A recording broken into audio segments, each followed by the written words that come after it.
Peace is upon us. President Trump promised it, and he, I guess, delivered it, or that's what we are supposed to believe at this point. I don't know if the timing of the end of the war in Iran was just because Trump wanted to give it the name the 12-Day War, but he succeeded in that, and he succeeded in ending the current conflict or war between Israel and Iran. Is that a good thing? Longtime viewers of this channel, short-time viewers of this channel as well, probably know what we think about that. But in any case, we will be discussing it on this very special live episode of the Daily Objective in front of a live audience. I'm Razi Ginsburg. I am joined by Jonathan Honig, Jim Brown, and Iyar Reichel. Iyar managed to escape Israel in a almost Greta-like maneuver of getting on a flight that was, I don't know if it was officially scheduled. Actually, maybe it's more like how Assad escaped Syria in the final moments. But yeah, I am going to go to you first because you were there. You were live streaming on ARCUK. If people missed it, you should watch our coverage over those 12 days. It included Iyar out on the balcony when Iran was being bombed and the sky was blue and birds were chirping in the background. Your first comments on this. Yes. First of all, I'd like to renounce some of the things you said. First of all, it was not escape, but my flight was cancelled and I had to rebook and went through like 3 connections to get here, so it was quite the adventure. And of course, I renounce the comparison to Greta. Please don't ever do it again. But not to Assad. No, listen, I think Greta is worse. But yes. So I'd like to go back to Friday night. So it's like the day just started. It was about 3 a.m. and I was at home after celebrating my wife's and my own anniversary, and I was about to go and take a shower and go to bed after a long night, and I was just about to get ready to take a shower, and alarms went on. Now, I live in central Israel, so usually there are not as much as alarms. You know, my standard is, let's say, the beginning of October 7th when there was alarms day in, day out. And then, like in the last 2 years, it's been going down. It's been mostly missiles from Yemen. And suddenly this alarm at Friday at 3 a.m., so in Israel, when there's alarm, like you wonder to yourself, okay, what is it now? Is it Yemen? Is it Gaza? Is it Lebanon? So I was thinking, what is it? And then you check the phone. In such cases, I went to shelter with my wife, checked my phone, and I see items about Israel striking Iran. And in essence, what I felt at this moment was, finally, I've been waiting for this moment, because Iran is the strongest enemy of Israel and one of the most dangerous enemies of Israel for a long time. And for about 40 years, they've been using their resources and their money and the whole state of over 90 million people basically in an effort to destroy my home and murder all the people around me and myself. And I remember talking with my dad on October 8th, 2023, the day after the massacre. And I remember talking to him about that. Like, it's now or never. We will not have another chance to defend ourselves, because we could have easily been wiped. Since October 7th, 2023, Iran fired hundreds of missiles at few barrages against Israel. And they've had better capabilities that we later destroyed. And if they would have joined in October 7th, 2023, together with Hezbollah up north and with forces from back then Assad's Syria and from militias in Iraq and militias in Jordan and perhaps something from Egypt and Arabs who identify as Palestinians within the state of Israel or the Palestinian Authority, Israel would have been easily overwhelmed. And as I said in previous shows, the fact that Sinwar jumped the gun, the leader of Hamas in Gaza jumped the gun and launched this attack, we paid a horrible price, and it's a scar on me and a tragedy. But the fact that he jumped the gun prevented, in a sense, the destruction of Israel. And since then, Israel has woken up, and Hezbollah is almost gone. Hamas is losing its control over Gaza, yet there is still a big problem there. Assad regime has fallen, and we have struck Iran. So step by step, Israel is removing the tyrannies surrounding it one by one. And I feel the most proud I've ever felt. Thank you, PC, for the super chat. PC says, hello all. Thank you, PC, for another super chat. He sends hearts and a US and Israel flag. Thank you, Robert, for the super chat from the audience in person. I don't know if I should out the in-person audience in case you also get the kind of hate mail that we get every day. And thank you, Wes, for the super chat, also from the audience. Yeah, I'm outing you all anyway. And somebody asks in the chat if we can see the audience. I don't know if Daniel wants to do that, but yeah, if people are worried, look away now. No, I'm kidding. Daniel will tell you when. Jonathan, part of being a part of the roster on Ayn Rand Center UK over the past year and a half meant you kind of had to become a de facto expert on the war, because that is what we've been talking about. But it's not just the war, it's also the cultural fallout, what we see in the West. You know, what we saw a couple days ago in Glastonbury, the biggest music festival in Britain. FFF to the IDF? Yeah, death. Oh, Death, death, as in death, but with Right. British slang. Yeah, death to the IDF, and the crowd is chanting with the rapper in a music festival. That is really, really ominous and scary. And the keffiyeh, Razi, has become kind of a cool cultural. I mean, when Greta is photographed now, she's almost always wrapped in a keffiyeh. It's kind of the virtue signaling, among young people now.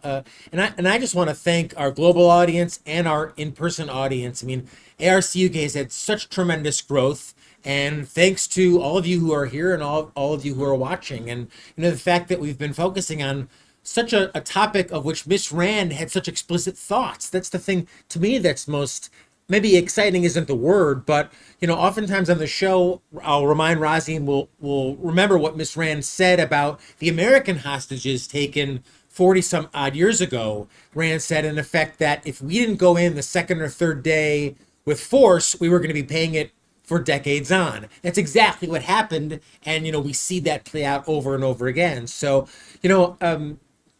discussing the 12-day war, I mean, my one question is, I don't think it's over yet. From what I understand, the mullahs in Iran are claiming victory. They've put on a fatwa on President Trump. They've put on a fatwa on Bibi. So, in their constituency, the everyday Iranian, I think, is more scared than ever to speak up, to revolt against tyranny.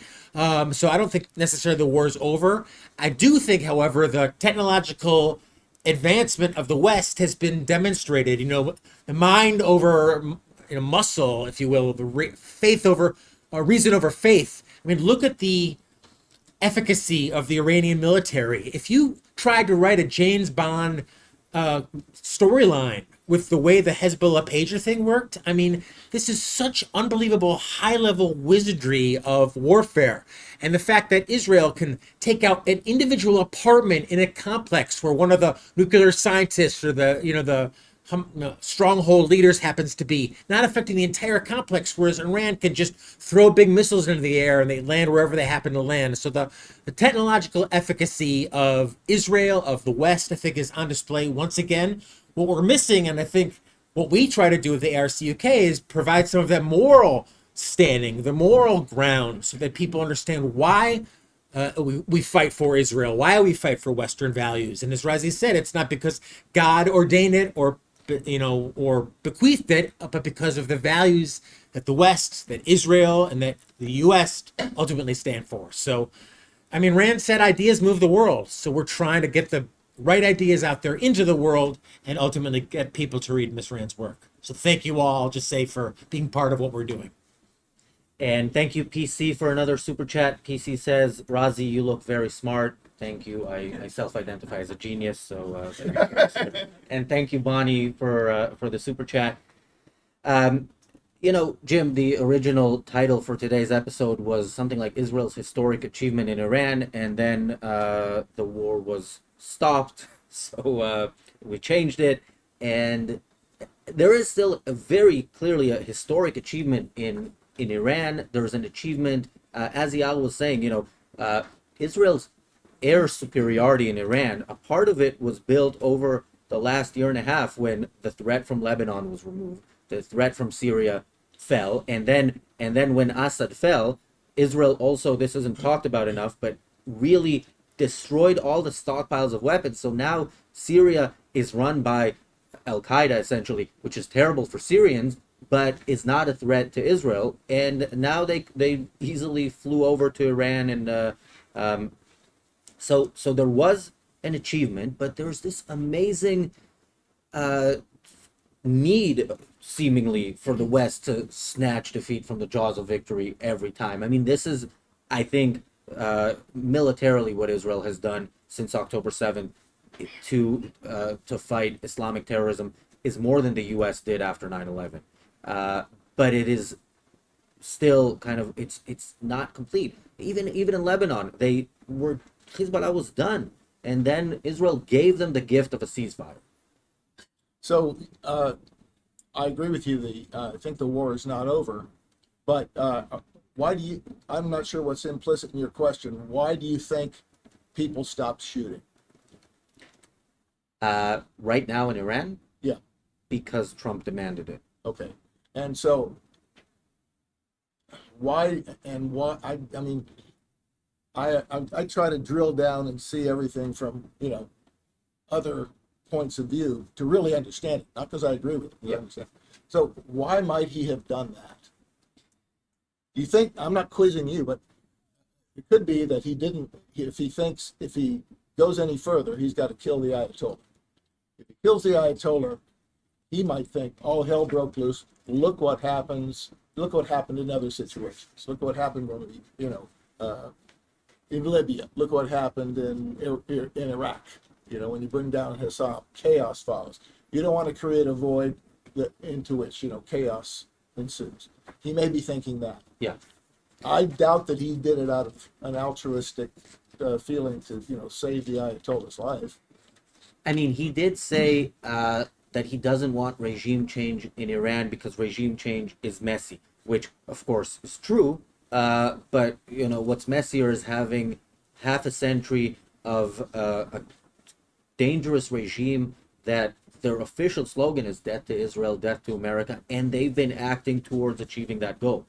And so why would he not destroy? I mean, you could take out you could close the strait with bombs. You could take out the oil refining and production, oil production facilities. Pretty easy. Why would you not do that? Mercy on the Iranians. Hopeful for a deal, worried about the price of oil rising. I don't think that was the issue because we saw they threatened to close the straits. price of oil barely budged. It went from 60 to 75, and predictions would go to 120. It matters a lot. About a fifth of the world's oil passes through the strait, but it could be probably opened up. I think there's stuff going on deeper than this, and not just the stated reasons, not just the stated reason. I want to spare the Ayatollah, or not. I don't want Iran to be in chaos. So, who buys most of Iran's oil? China. I mean, that is still China's biggest supplier of oil, even more than Russia. So who do you think possibly was lobbying to keep the straits open, therefore to stop the war? China. Now, what leverage would China have? China exports 95% of the rare earths that keep those missiles flying across the sky. You can't do it without all the magnets and so forth that they do. 95%. So we're in a position where we can't fight a war against China without Chinese factories. That extends right to the Middle East. I'm suggesting it's possible that both Iran and Israel are on the verge of running out of missiles, because they're not going to be able to replace those missiles, not going to be able to reload. Because if China withholds the rare earth metals, no one's going to be able to fight a war. So I'm suggesting China was probably in the middle of this in some way, lobbying to keep the strait open. Isn't it a victory, though, for Iran? I mean, isn't a ceasefire, isn't this a win for the Ayatollahs? I don't think the whole thing is a win, is it? Because, I mean, they've suffered huge damage.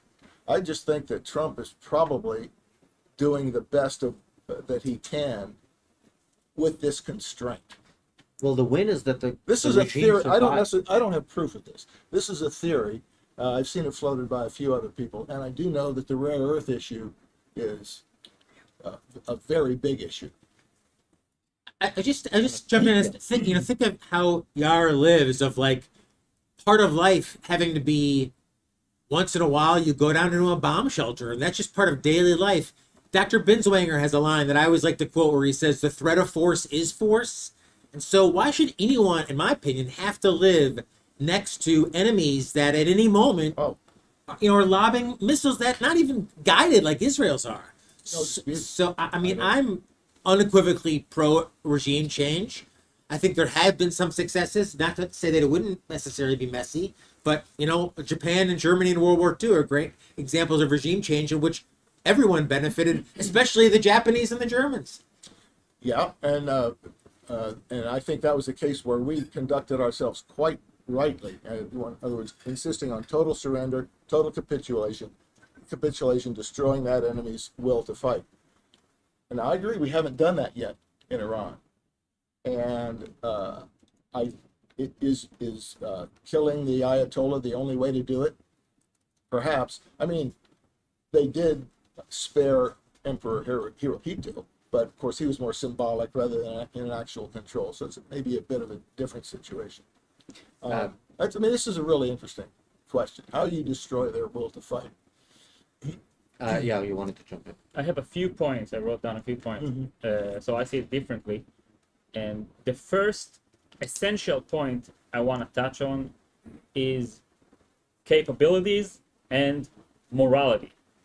So the Western world, and in particular, I talk about Israel, the United States of America, and also NATO. They have the power by themselves to remove all the tyrannical regimes around the world, and it could be a huge conflict, but the Western world will be victorious for the reason that their enemies are relying on the Western world. The China, Russia, Iran, North Korea axis is relying on the Western world, knowledge, entrepreneurship, freedom, wealth creation. So it will be most definite a victory for the West. It will have prices, but the West will come victorious. Our problem is that we're not allowing ourselves to do that.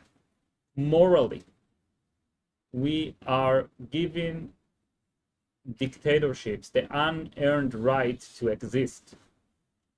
And I think one of the main essential reasons is mercy, is altruism and collectivism. And it's been drawn as, let's say, mercy, for example, for the Iranian people. And of course, the easiest example of how wicked it is the mercy for the uninvolved in Gaza, because it is the exact opposite. The people in Gaza, the vast majority of them wants Israel destroyed and all the Jews death. And there has been a short period of time where Jews was under Gazans' control, and that was October 7th. So that's like a little preview for what it would mean then seizing more power. Now, the reason I'm saying that, because even if they're in Iran, let's say there are millions of people out of the 90 million population, there are millions of people who are actually pro-Israel. And I assume there are a few, even tens of millions. We are not helping them by not removing the regime. And we're not helping anyone in Iran by not removing the regime. I'd like to give you an example. Let's say somebody has cancer and the tumor has to be removed. And it can be done in an operation with a very high success rate. But the patient is afraid of being sedated, right? That's the word. He's afraid of going through the procedure. So the family and the doctor could have mercy and say, okay, I don't want him to suffer, and he's very afraid, so I would just let him die of cancer. Or you can say, no, we're gonna, listen, try to convince him. Let's say in this example, try to convince him and tell him, listen, you have to do it for your life. Think about your life, what you're missing. You're gonna die earlier. And it's the same with the subjects of a tyrannical regime, because we know it based on man's nature. You know, all men share some sort of the same nature. And as such, they cannot live under a tyrannical regime. This is not a life. You cannot achieve your goals. You cannot prosper. You cannot be happy. You live in fear. You can be kidnapped and killed at every moment by the regime that takes your rights. So the removal of the regime is the best thing you can do for those people. And yes, they will pay with blood for having that regime. And they will pay with blood by not trying to remove it by themselves. And this is exactly the problem with having mercy for the subjects of tyrannies. When you look at it, the other hand, on a negative side, the West is preserving the tyrannies. The West is keeping the subjects of the tyrannies in great suffering for decades and decades and hundreds of years, because he doesn't want to hurt the subjects of the tyrannies. That's absurd. It reminds me when I learned in history lessons about the Holocaust as an Israeli, as a grandson for a Holocaust survivor, we were being told, and that's true, that's a historical fact, that the Allies did not bomb Auschwitz, the death camp that killed millions of Jews in the Holocaust. The Allies didn't bomb it because the claim was, we don't want to kill the Jews currently in Auschwitz. So the deliveries just kept going because there was where to send them to be gassed. So when you encounter an Auschwitz, you ought to destroy it, especially if such Auschwitz is also a threat to you. And Iran and all of those other dictatorships that are Islamic and jihadis are a threat to the Western world. And this is a personal threat for your own lives. This is going to affect you if you're not going to put an end to it. And it already has. And the United Kingdom and the United States of America and the Western world and Europe and obviously Israel have tasted what such terror is. And let me tell you, that's unpleasant. And you know, 100 years ago, Lebanon was similar to Europe. In the, like when you look at the ethnicity, was mostly Christian. There was a minority of Muslims, and they've tried to make it work without addressing the essence of the issue, without addressing the fact that you cannot give moral sanction to jihadism. Try to make it work, and since then Lebanon has been through several civil wars, and they were practically ruled by Hezbollah until Israel rescued Lebanon from Hezbollah. And I'm very worried about the future of Europe, and we've had a demo case.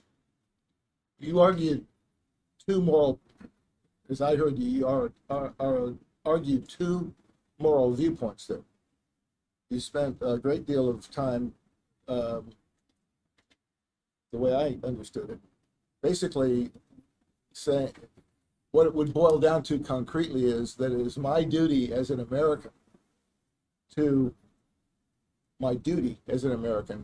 go free the oppressed people from their oppressors. And that is not, as I see it, my moral duty as an American.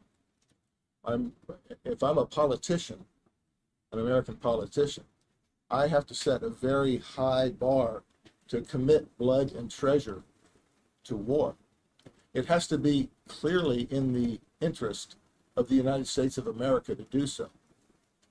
So in the case of the Iran-Israel war, I think that war meets that standard. But to argue that, as you said, the best thing we can do for those people meaning Iranians or even Israelis, the best thing we can do for them is to free them from oppression and conflict. Sorry, that's not my standard. I don't think that's the right moral standard to commit American resources. So I think viewed from that point of view, what I think is the correct point of view, it's very difficult to say at what point do you continue committing American resources and at what point do you get embroiled. Okay, so the question is, are you going to put American boots on the ground in Iran to control what I have read is about 15% of that 90 million people who are well armed, willing to use their arms, willing to kill a lot of people, and willing to control. I mean, you might have this is a country bigger than Texas. You would have a very big problem subduing that element. So I'm not sure. That's a difficult question for me to say. Okay, is it quick? Because I did want to go to the audience. All right, I have 3 points to answer that really quick. I have an important clarification, and thank you for bringing that up. Yeah. The first thing, the American people has no duties. As you know, I would never use the word duty in this sense. I am convinced that the people of the United States of America have an interest to destroy the tyrannical regime, the Ayatollah regime, first and foremost.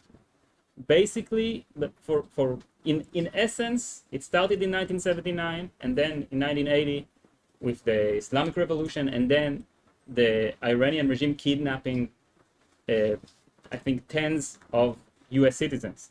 And that is a declaration of war. And after, I think in 81, I'm not sure, maybe 82, Reagan signed a deal with the Iranian regime and basically gave it moral sanction to exist. And I think that's against American interest.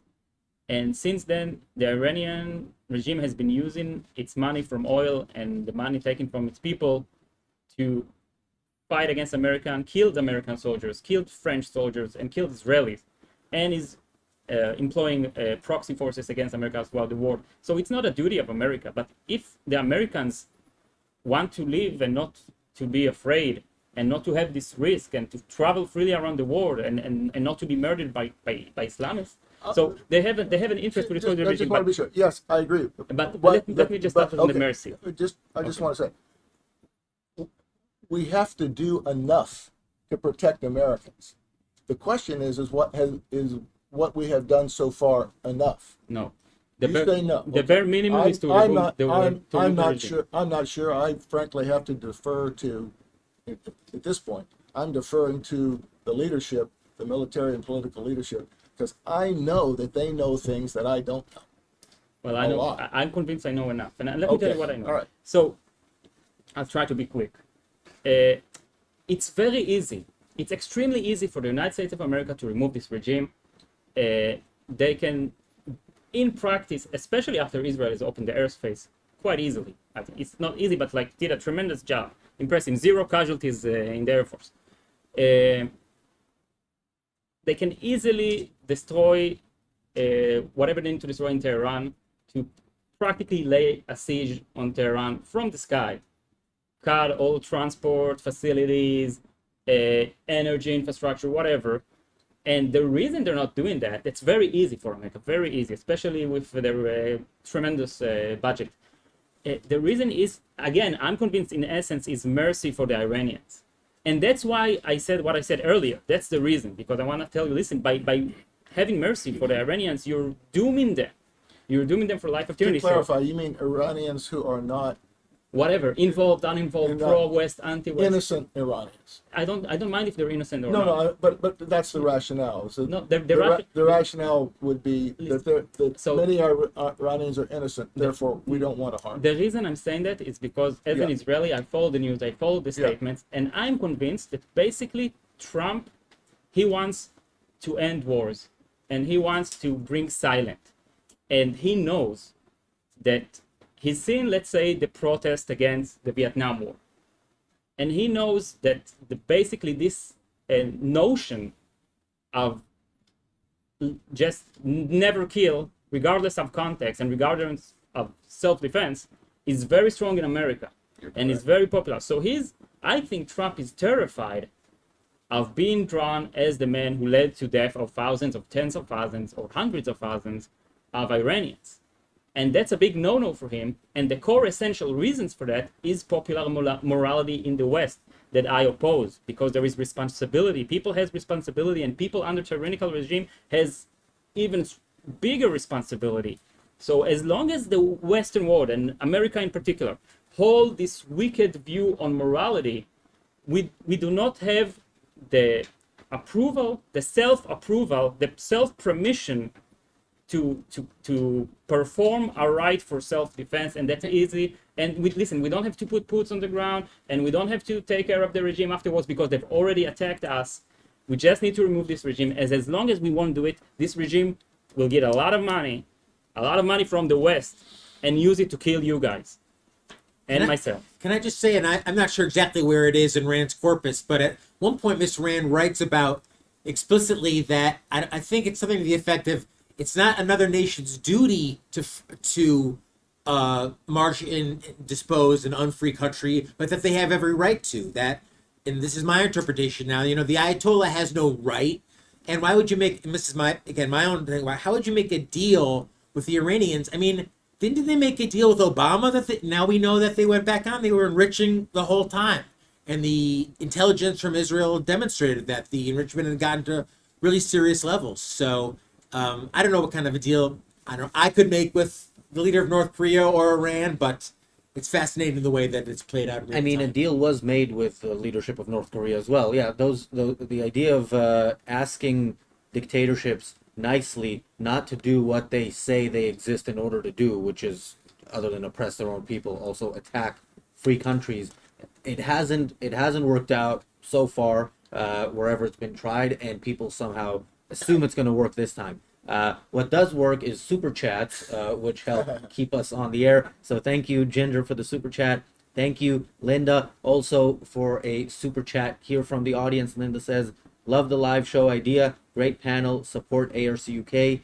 And PC, I'm going to get to your super chat in a bit because I want to, that opens up a whole another topic that I do want to discuss. Does anybody in the audience have any questions or very brief comments? And if you do, please speak up because the microphone will not pick it up otherwise. Iran has been, as you know, an instrument of death for decades and should be taken out. The son of the former Shah has organized a group to come in and institute a secular government. What's your opinion? Do you know much about it? Can you speak to that? And I'm going to take Amy's question as well, and then we will go back to the. Okay, I was just going to say, at what point is it that? At what point is it in the self-interest of the American political system to affect regime change in Iran, especially at this point when the leadership in Iran have put out a hit on our executive branch with the fatwa? I mean, what more do we need to see as evidence of a reason for going in and attacking them and taking them out? Well, some of us don't need any more, but Jim. So I had an idea about that some years ago, and I'll just run it by you. I thought, you have these fatwas and various people do make these literal assassination attempts. That's not tolerable. I thought, why don't we form a special court in the USA, and would operate basically on similar rules of evidence as U.S. courts. But Ayatollah Khamenei or whatever it is says you must. Here's a fatwa: you must go kill Trump. Okay, he comes up for trial, and this tribunal of trial judges him guilty or not guilty, and if he's judged guilty, it is open season on him, and you can now take him out. It is war on him. You can now take him out any way you want, by spies, by surrogates, by bombs, but it's official. He is now an official. That guy is an enemy. Isn't that what a war is? Isn't that what war is? Not exactly. No, because there's actual formal process that this guy is a threat to my president. So to me, I think it gives it a great deal of extra legitimacy. And I'm sure a lawyer would shoot holes through it. It's probably unconstitutional or something, or you'd have to have some changes. But I agree that the man deserves to die. But if you have to commit 1.2 million Americans and $500 billion, just to pick a number, to do that, is that what you're really going to do? I think regime change in Iran could probably be done with almost no risk. I agree. Could probably, and I think Yael made a really good point. American public opinion is a real constraint on political action. It's something you have to really deal with.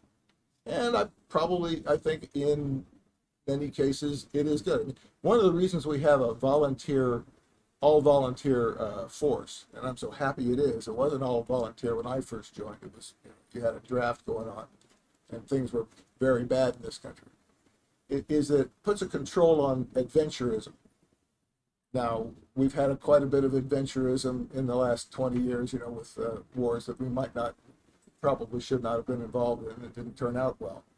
But eventually, you will not populate an all-volunteer army if what you're doing is not effective and not truly patriotic and not in line with the general political will.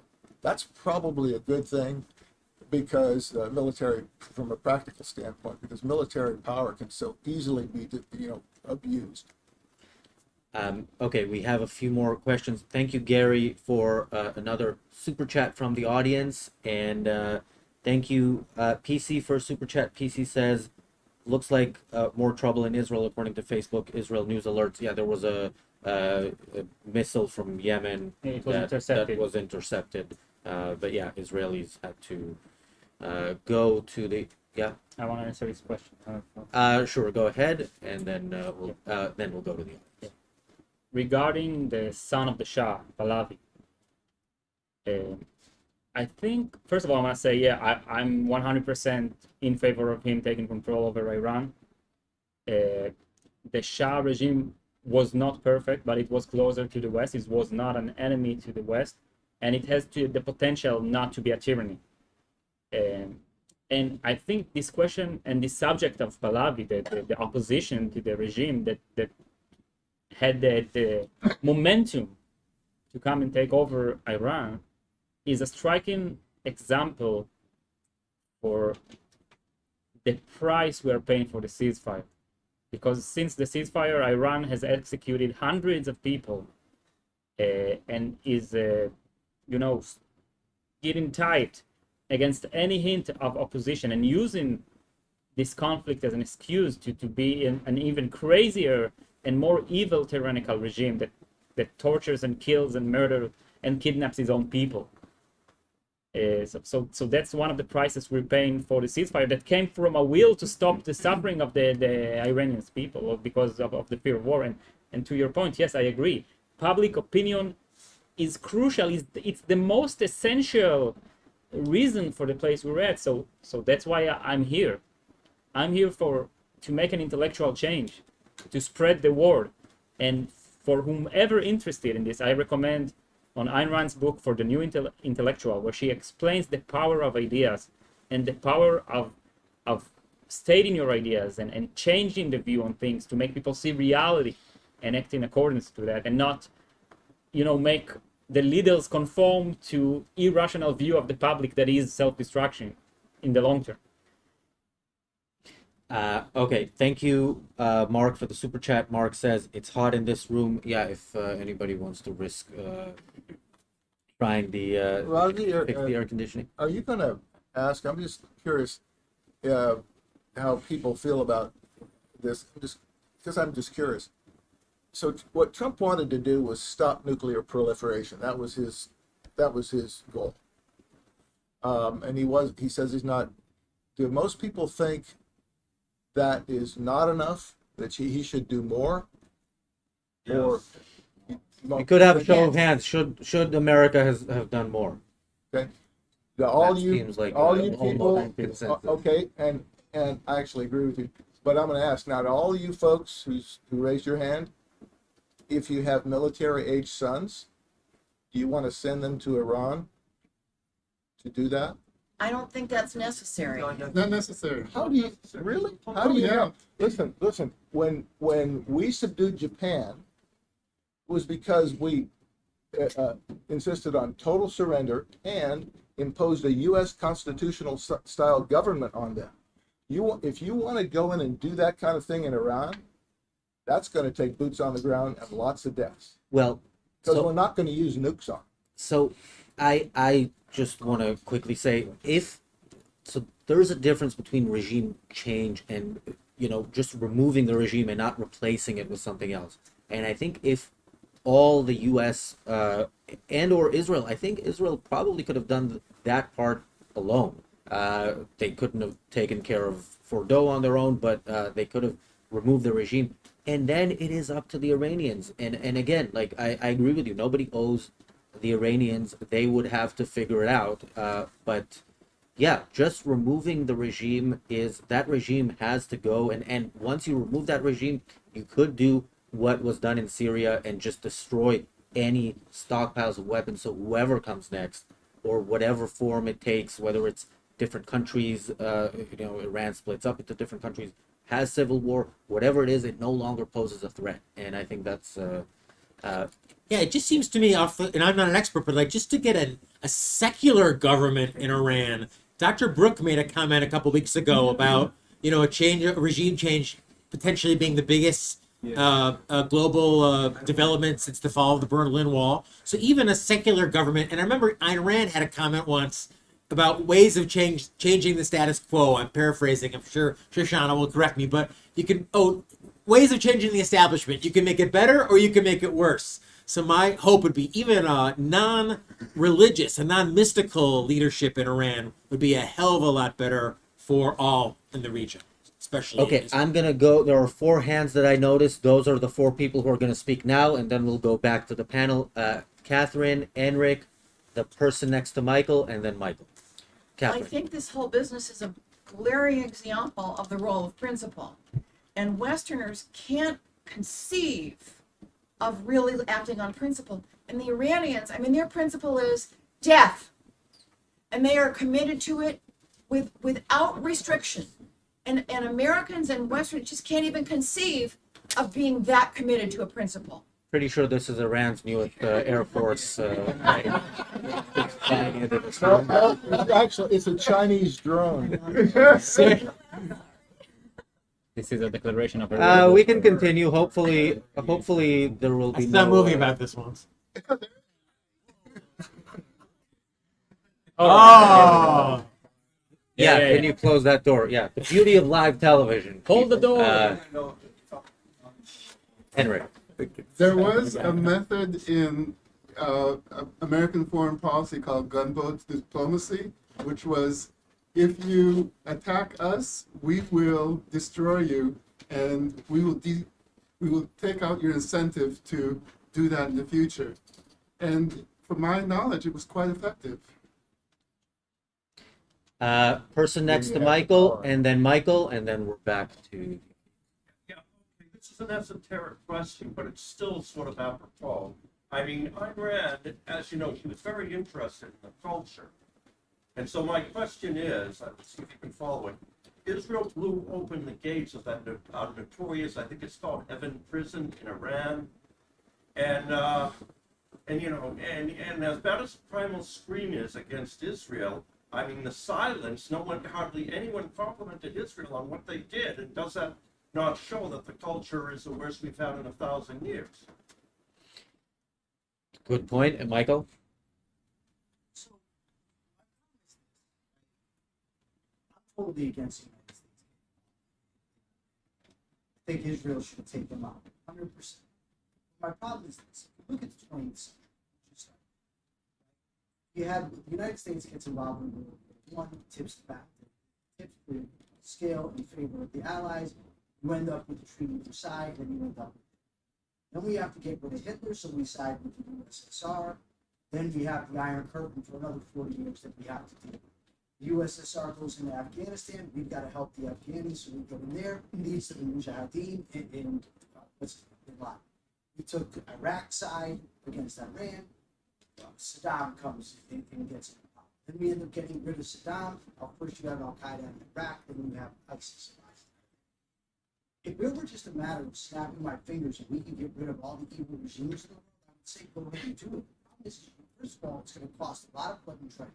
Because the same guys that I've argued with who say we need to take out Iran have said, oh, but we also need to side with Ukraine. Then we have to go and get rid of John Moon in North Korea. And who knows what other dictators. But we don't know the consequences. Okay, you said, well, we can just get rid of the regime in Iran and then it's up to the Iranians. Wonderful, but we don't know what that means. So how do you deal with the ramifications if you end up with a Shiite version of Al Qaeda that arises in Iran, and then we have to go back and fight them? It's just Iran has not launched the military assault. I understand that they fund Hamas, they fund Hezbollah, I know what they did in Libya. I understand all that. But like Mr. Brown over here said, I mean, we're talking about ending up sending millions of Americans, at least 1 million probably, to take out that regime and then start it, to replace it. And if you don't, then you end up with serious problems. How do you deal with that if we do go for regime? This is Okay, this yeah, is we'll well go back said. to the audience This is well in a said, bit. and it's why there's such. I agree with you. There's such a high bar, a high wall to committing Americans to war. There's a wall. I mean, there's a standard, but it is a very high standard. Go ahead. Sorry. Well, we'll go back to the audience in a few minutes, but yeah, I do want to say we absolutely don't need to get rid of every evil regime in the world. This is a regime that has attacked America where they could, and says that it exists only in order to wipe Israel and the U.S. off the map. You could wait for them to get nukes. By the way, the history lesson there missed one point, which is if immediately after World War II the regime in Russia had been taken out, then we wouldn't have had all these other problems. So yeah, I think if you take if you believe the people who say we want to kill you and we're working on a way to do that, you believe them and then you take them out in advance. I think that's Didn't the German prime minister say we should be thanking Israel for doing the quote dirty work for us? Yeah. So part of me feels like, again, perhaps if President Trump, and Jim, there's like speculation that he's ogling for a Nobel Prize as a peacemaker. And maybe if he had just laid low for 2 weeks and let Israel ultimately frighten the people. I remember reading John David Lewis's book, and Mr. Lewis is no longer with us, but wrote a wonderful book called Nothing Less Than Victory, which talks about how to ultimately win a war and to frighten the population. And the fact that the mullahs are claiming victory and putting out fatwas, to me says, not enough bombs were dropped to really frighten them into submission. That's just my 2 cents. Yeah. Okay, so for the audience watching us online, I'd like to make a short summary of the question we're relating to. So basically, the point is that the West is amidst a cascade of trying to remove evil, and then it's getting worse, and then the price is higher, and then it's trying to remove evil again, and it's getting harder and harder, and pain, the price goes up. And my answer to that, yes, we're doing it wrong. Okay, we have to do it right, and then the cascade will stop, and good will be victorious over evil. And as I said, I'm convinced, and I can provide evidence and context and knowledge to show you that it is easy, militarily speaking. It is extremely easy. We are making it hard on ourselves, being surgical and accurate and sparing the lives of subjects of tyrannical regimes, which allows those regimes to exist. Yes, we're doing it wrong. And the reason, as I said, is broken morality in the West, a morality of mercy. So we have the power to remove tyrannical regimes. This is in our interest. And the last 90 years are prime example for how much it is in our interest. And I'm saying this as an Israeli. I think I'm one of the most extreme example of the price a nation pays for giving moral sanction to evil. And I think the only reason Israel is fighting for itself is because we are cornered, like the Western world was cornered in World War II. So they fought bravely. So we're in this position for 70 years. It's very cheap and very easy to remove tyrannical regimes and even to install proper constitution. You can just say, okay, listen, enforcing a siege on a defeated nation is very cheap. Extremely cheap. It's basically it's in the budget already. Instead of having training flights over the US, you'll do training flights over Tehran and make sure nobody goes out. And you tell them, listen, until you enforce this constitution, we're gonna keep doing our trainings above your siege Tehran and not above Nevada. And then when they accept the constitution, we just tell them, listen, if we see you're breaching this constitution, we're gonna bomb you. And again, the moral premise that allows me to say that, and I've said it in previous ARCUK show, you're free to watch it, I will not take our time here, is that tyrannical regime has no rights to exist because rights belong to individuals, and a tyrannical regime is the enemy of individual rights, and it cannot accept any defense based on those rights. So it all starts in morality. The Western world is amazing, and we've reached an amazing point in history where we have the power to destroy evil. We have the power physically, militarily, technologically. We have great minds. We've seen what Israel did. Israel is a tiny state. Think of what the genius minds of the United States of America can do. What amazing operation they can do if only they gave themselves the moral sanction to do that.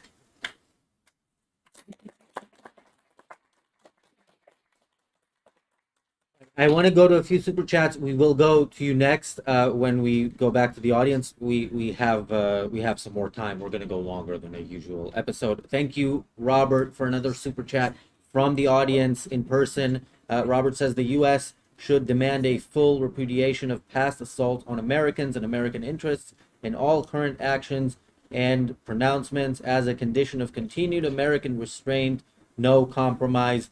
I think that's still too generous, but Could you imagine if not just Trump, but also our Secretary of Defense, if everybody had a unified message? Yeah. We don't want to blow up your country, but here's exactly what we will do if you do not renounce what happened in the past and all of the current threats. Yeah. And it's not asking anything.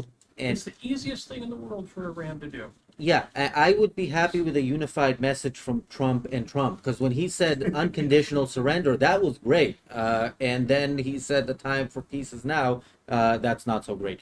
Thank you, Jonathan, for the super chat from the panel. Yeah. And Thank you, Linda, for another super chat from the audience. Linda says, bravo, Michael Leibowitz. Thank you, Wes, for another super chat from the audience. Wes says, this is a great discussion. Thanks for doing it live. Yeah, thanks. We hope to do a lot more of these live soon. And thank you, Mary, for the super chat. Now I want to go back to PC's earlier super chat because this was along, now it's disappeared, but this was along the lines of something we were talking about. So PC says, Razi, that rapper lost his U.S. visa. That means he cannot use the ESTA for tourist travel for up to 90 days to the U.S. either. Yeah, this rapper who chanted death to the IDF was supposed to go on tour in the U.S. and is no longer able to do that because he doesn't have a visa. That's great. The thing is, you have enough people who don't need a visa because they're already here who think that way, and that is really, we talk about them on the channel all the time. We ridicule them where needed. We talked about Greta when she said she was, taken hostage when she was basically coming to attack Israel. It's not a serious attack, but it is an act of war, what she was trying to do. And then, but another thing that she said was after she was kicked out, she was put on a plane to Paris. She landed in Paris. She was interviewed by some journalists who were there, and she was talking about the fact that Israel wanted to show her that video. Her and the other people from that flotilla wanted to show them the video of what Hamas did on October 7th, and she said, "Yeah, they wanted to show us some Israeli propaganda, and we refused to watch it." And first of all, it's amazing that they could refuse to watch it and could get their wish. That was amazing on its own.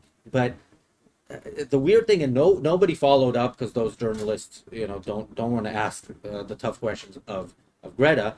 But this was not Israeli propaganda. This was Palestinian propaganda. Those videos are Palestinians filming themselves committing a massacre that they planned.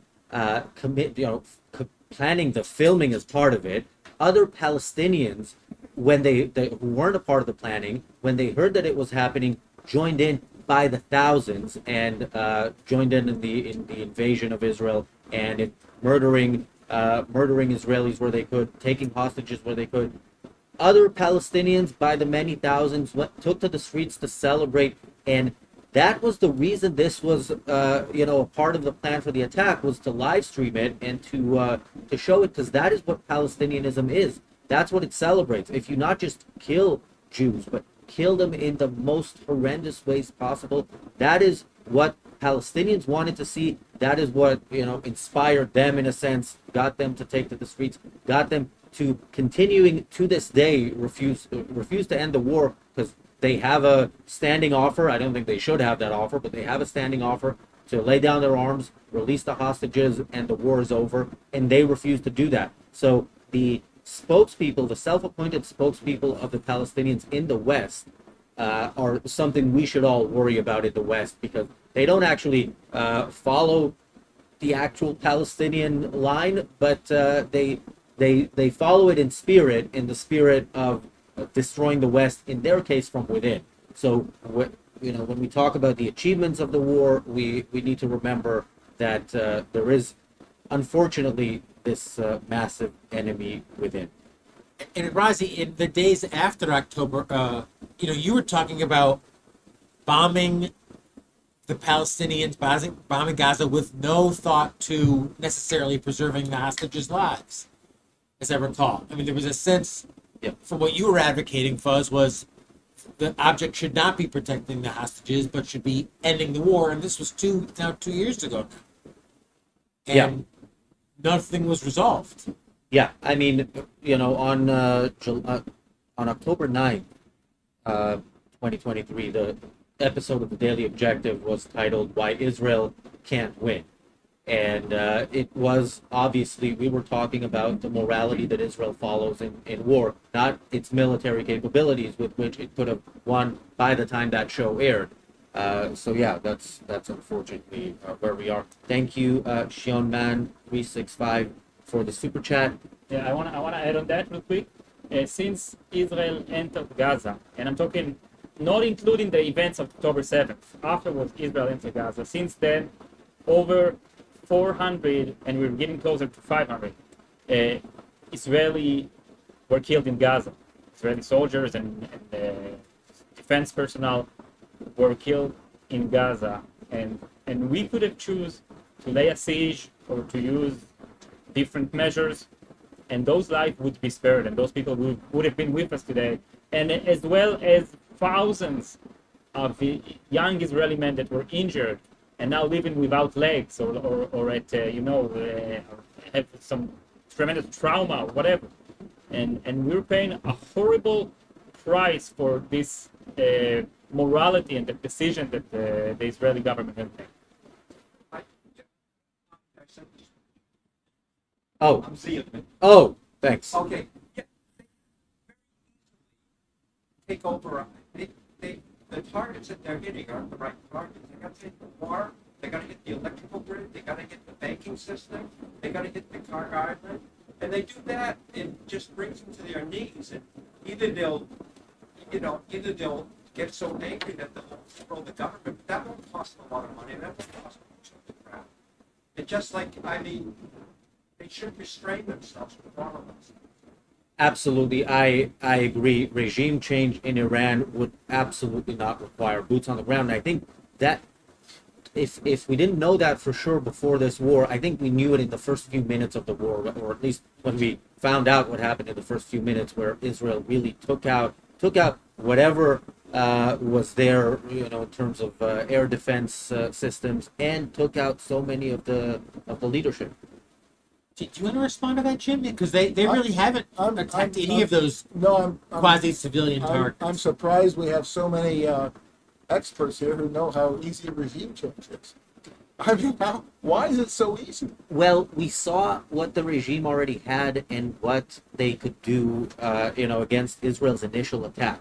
So if you just want to, and again, it's not about replacing it with something bad. I agree that they're weak and inept militarily, even though they have a huge standing army.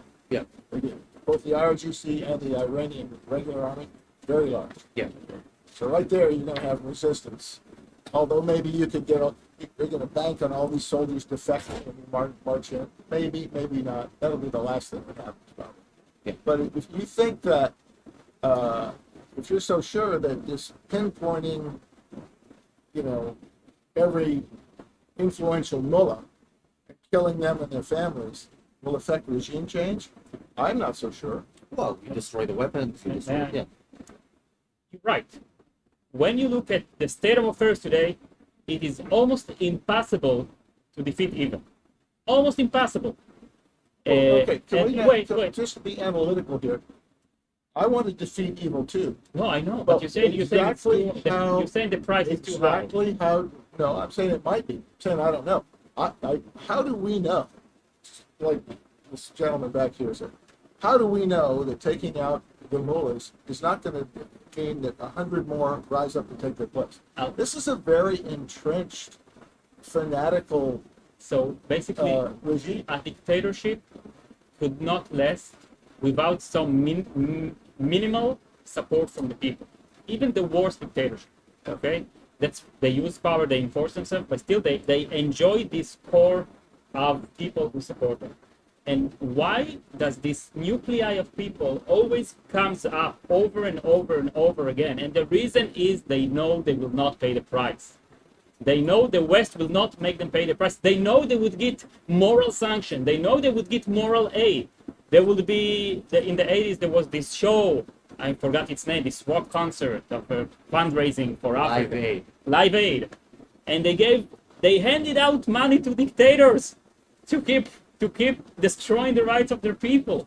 And they know there'll be another Live Aid after Live Aid after Live Aid for them, as long as they keep their life as miserable as possible. So once again, the reason is morality of the West. That's the essential. That's the core reason. Until we won't fix that, you're right. Until we won't make a change, an intellectual change, you're absolutely right. We cannot win. What about the? But listen, if we Yeah. we only need to demonstrate it once or twice in a row, okay? Once or twice in a row, we show them that there is no way out. we're gonna bring hell on earth, as some people said, until you will enforce a proper regime. Then it will stop. What about the morality of the Iranian people? If it's 85% of the population that's not, fanatical Islam, why is it not their responsibility? It is. Rise But up and no, overthrow? it is. Listen, let's say let's say Narnia. In Narnia, there is a tyrannical regime that doesn't want to destroy the West. They just want to destroy their own people. The Western world has a right to remove this regime.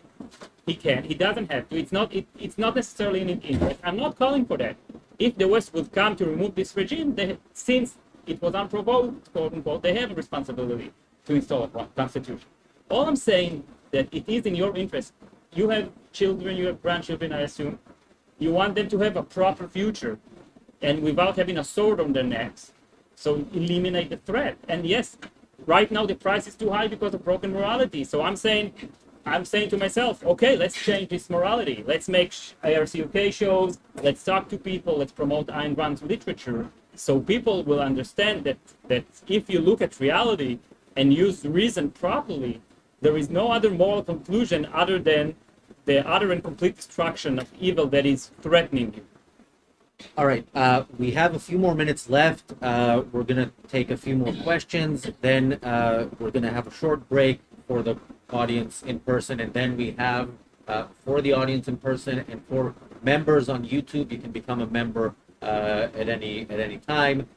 We have an interview with Sol Sendis about his new book, The Objectivist's Guide to the Galaxy. Thank you, Casey, for the super chat. Casey says, thank you. Yotam?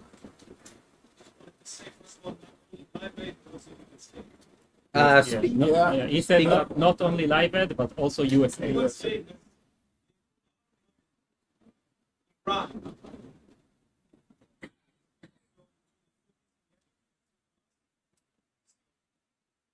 I wanted to say, as an Israeli, a lot of us Israelis, one of the lessons that we have learned is to judge our enemy by their rhetoric, not by their actions. Because as soon as they can, they will also follow up. That's why the U.S. has a business at the war with Iran. Because when Iranian children go to school, before they enter the building, they step on the American flag and they call America the big Satan, and Israel is the little Satan. And just because Israel is 2,500 kilometers, happen to be closer, and the U.S. is like 12,000, I think, or something like that. So Israel is just the forefront, and I think as soon as they can, they will not hesitate. And before I go to Lee, I just want to read this super chat. Thank you, SSFH4, for the super chat. They say the Iranian people have been trying to effect a regime change, but they need help to get the Revolutionary Guard out of the way. The Iranian people are the boots on the ground. So, we talked about that a little bit. I do want to say, again, nobody owes the Iranian people anything. But yes, there are people in Iran who will, when given the opportunity, do what needs to be done on the ground. And in a sense, they look at what just happened and they see that Israel and the U.S. did something to kind of delay Iran's plans to kill all Israelis and Americans, and then took a step back, not finishing the job. And I think that's a bad sign.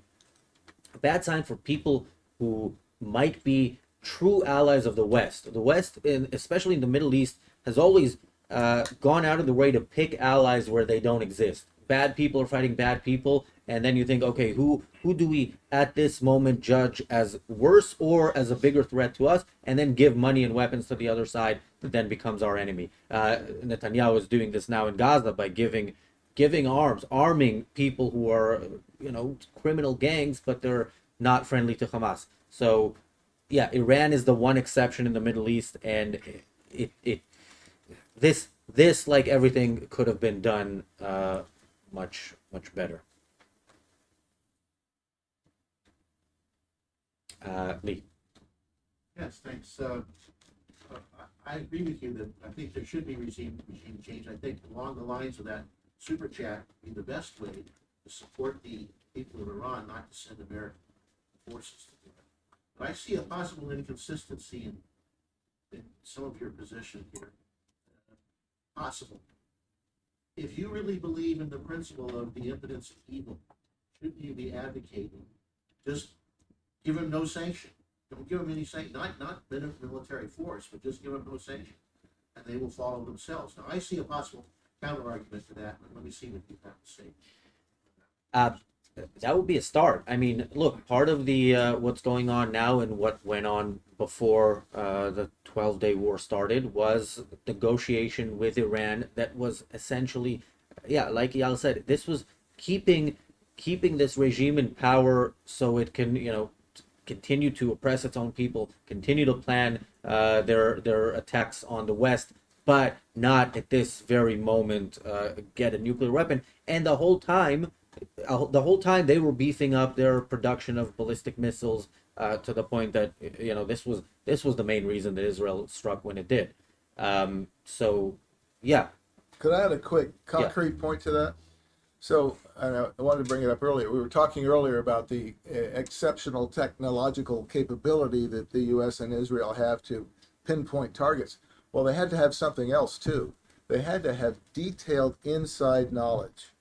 And if you have inside knowledge of where this scientist is, where that general is, you have a corrupt organization inside that's willing to sell out its own people. This tells me that this could be a regime that could fall of its own weight because of kind of the banality of evil. I mean, this is a weak regime. Weak. Yeah, but in and a I'm sense, I'm not. They may reconstitute and so forth, but I think they're going to do themselves a lot of damage, just as Lee says, just by simply not giving them sanctions. But all that intel that Israel had on where everybody is and where everything is, that was a network of spies that they built over a very long time. And when we say, nobody owes the Iranian people anything, we definitely owe those people something. Like we owe. But they don't have the equivalent in Israel or in the USA. Yeah.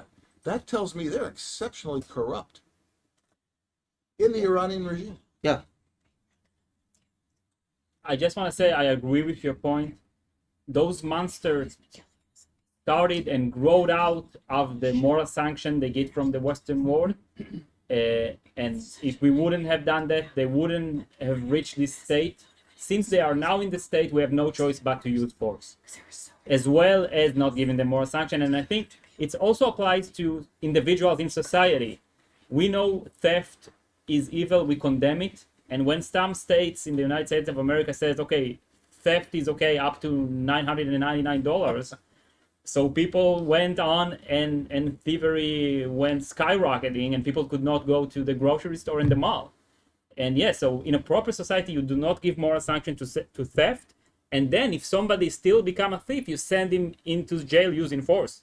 So you're absolutely right. Once you even give moral sanction to evil, it comes up like mushrooms after the rain. It's an expression in Hebrew. I don't know if it's in English as well.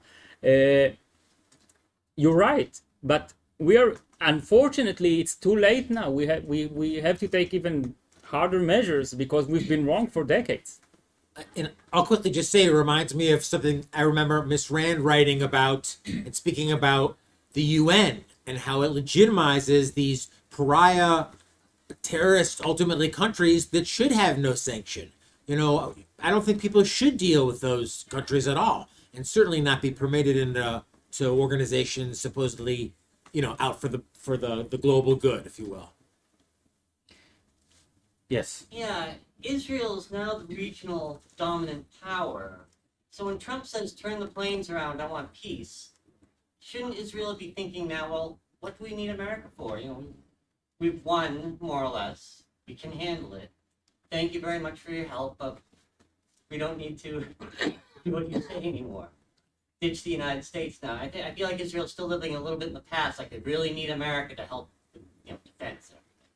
I wish that was. So much. I wish that was the case. But let's take Shoshana's comment and then we can answer. Well, this is since I was asked collectivized rights, in scare quotes, and the virtue of selfishness, 1963. And that goes through the moral issue. And she refers to dictatorships rather than tyranny. So maybe a little difference, but she describes what it is. And countries like that, a country that forfeits any moral prerogatives, any claim to national rights or sovereignty, and becomes an outlaw. So that's it. I didn't find the UN one yet. This was just answered. Thank you. Yeah, does Israel still need America? Yes. In the past decades, let's say the past 30 years, unfortunately, Israel has developed a dependence in America. It relates to internal politics in Israel. I'm convinced there are some Israeli political powers who wants the United States of America to police Israel, and they have managed to actually create a dependence on the United States of America. I think October 7th has made a change in Israel, and we're moving towards military independence, and this is a trend that it will take us decades to achieve. And I want to say I'm very thankful for the United States of America's support of Israel. I have my criticism, but when you compare the states to the rest of the world, the United States has a major role in Israel's survival and existence, and I'm very grateful for that. There is a lot to improve, and I agree with you. Israel should have pride, and we should have gone and get our military goals and political goals, and do whatever we can to defeat evil. And we should have done it with pride. And if we would have done it swiftly and without risking our lives and doing the right thing with pride, eventually I think the world would have seen and would have learned something from it, and eventually would stand with us. We are not giving ourselves moral sanction. We are not being proud, and that's the reason it is so easy for the ones criticizing us to portray this image as if we are this great evil, because even Israelis are not doing what they're doing with pride. So they're just using it like a predator, finding a weak point in the animal is chasing, and then cashing on it.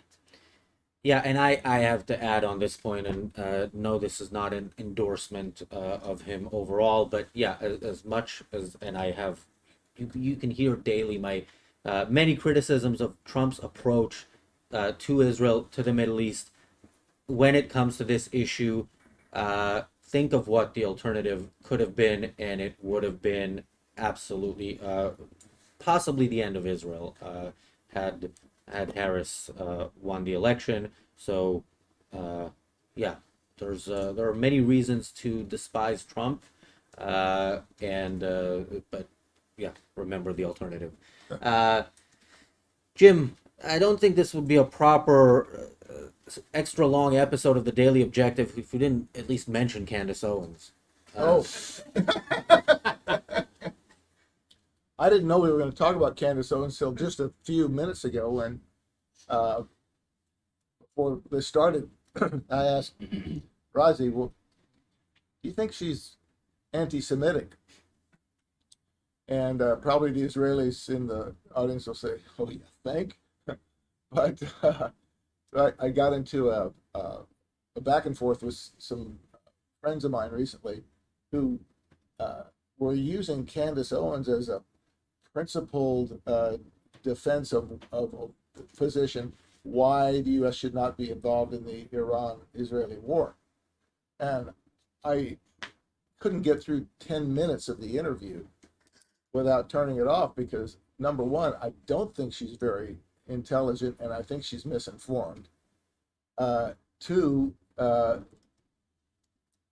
think she is anti-Semitic, or is quite possibly anti-Semitic, based on the people she's endorsed and the people she's been sympathetic with.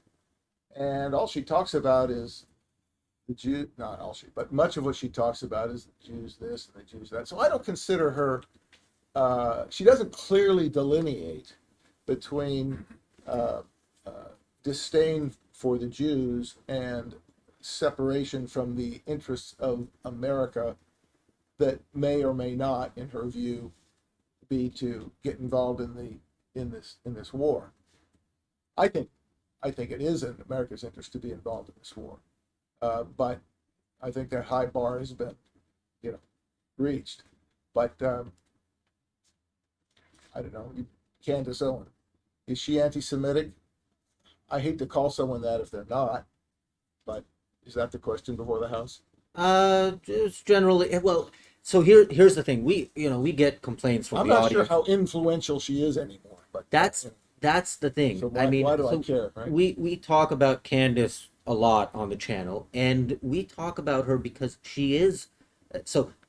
She is influential. Yeah, she's influential, and one of my favorite, so to speak, Candace quotes is not about the Jews. It's when she said, "I'm not a flat earther. I'm not a round earther. I have left the cult of science," and it's that statement alone, in the context of the fact that millions of people tune in to everything she says and take her seriously and think of her as a serious thinker. And again, she has that influence within the right. So it's we know of the bad influences on the left, we know of the bad influences on the right, but it seems to be getting worse. And Jonathan, when we look at a Candace and at her influence, what's the line for the Fountainhead? But I don't think of you. Yeah, it's only because of the ARCUK I've been forced to discover who Candace is. But there does seem to be kind of an appeal, even on the right now, of kind of questioning long-known, well-known, documented facts about atrocities, for example. I mean, I remember Candace had some question of why would the Nazis, experiment on people like that? It just doesn't seem like possible. And it's like, and I've always said, go visit the Holocaust Museum in Washington, D.C., and these are well-established facts. But there seems to be an appeal on the right now of, under the guise of America First, questioning what's been long-standing known facts about atrocities committed during the Second World War. But, Candace plays in this space, and I think it's show business. The irony is that objectivism is really radical. It's so radical, it's against all of today's prevailing philosophies. But Candace gets, I think, a lot of clicks and a lot of interest through questioning things like, was it really 6 million? Was it maybe 3 million? That gets a lot of appeal these days, unfortunately, among people looking for answers, but looking in the wrong places. Yeah, and I find it terrifying. Yeah. I just want to say something about anti-Semitism. I'm convinced it starts, and it's almost like in every case I examine, it always starts with the hatred of the concept of self, hatred for self, for the whole loving yourself, like wanting something for yourself, wanting to have a good life for yourself. And then it moves on to hatred of oneself. Those who hate self in the conceptual level will eventually turn out to hate themselves. And then it boils down to hatred for people who are proud of themselves, for hatred for people who want to live, for hatred for people who stand up and hold on to their lives because they know it's good for them. And I think Jews are prime example for this phenomenon, for people who want to live and fight against all odds. And those people who hate themselves see Jewish people and just look for reasons to hate them because of their self-hatred and hatred for the concept of self. So yeah, this is kind of abstract. So if you want to get into the particulars, listen to Candace Owens. You think that's the same reason these people hate historical American heroes? It's the same. Same. Same. It's the same. All right. Thank you, Linda, for another super chat from the in-person audience. I think we've found a certain niche here in funding ARCUK. We do it live in person, and the super chats come in. Linda says it would be ideal if more people, including many people in this chat, would actually take the time to educate themselves about what is going on in the world. ARCUK is doing a great job getting the truth out there. Thank you, ARCUK. Yeah, thank you, Linda. And Catherine was telling me before the show that we say all the time, we're not a news channel, we're a commentary channel. which in a sense makes us like the news channels, except we don't call it news, we call it commentary. But yeah, I know of people like Catherine who don't really want to follow this from mainstream media because you get bias and really disgusting bias with your news presented as news. So yeah, we're happy to keep doing this. Thank you, Enric, for the last minute super chat. Also from the audience, Enric says more for thee. Thank you, and thanks everybody. We are for the in-person audience. We have a few minutes before I interview Zol Sendis about the Objectivist Guide for the Galaxy. Viewers, that is live. For YouTube members. So if you are not a YouTube member, you can become a member. It's very simple to do. And of course, join us in the Irreplaceable Spark Conference, October 25th, 26th, in Orange County. There's a link in the chat. If you're here in the room, you should have one of these. There's a QR code. You can get your ticket now. Jim, where can people find more from you? Oh, on my blog. Oh, I wrote a book called A Black Hole in Economics, available on Amazon. And I blog and I even have a YouTube channel now called Hard Money Jim. And I want to say, in that role, I am an analyst more than an advocate.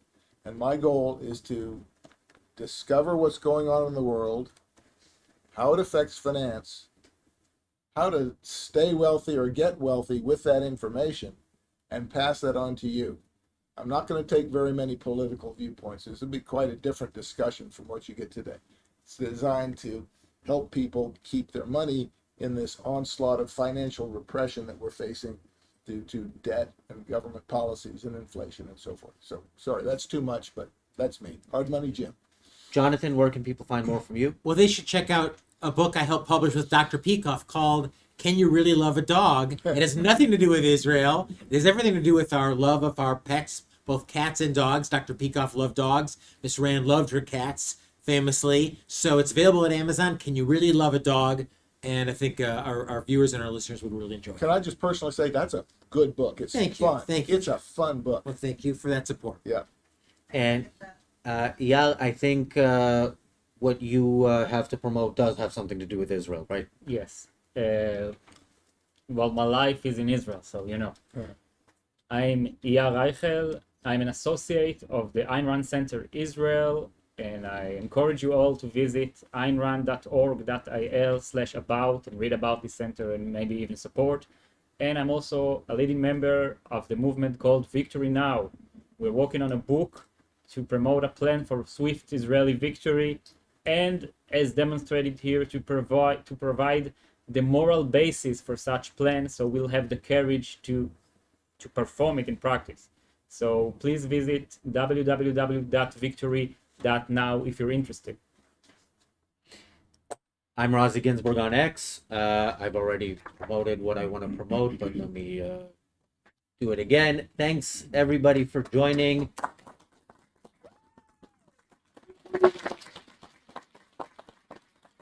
And the Daily Objective is back live tomorrow at its usual time. Not in front of a live audience, but we will do this again, hopefully very soon.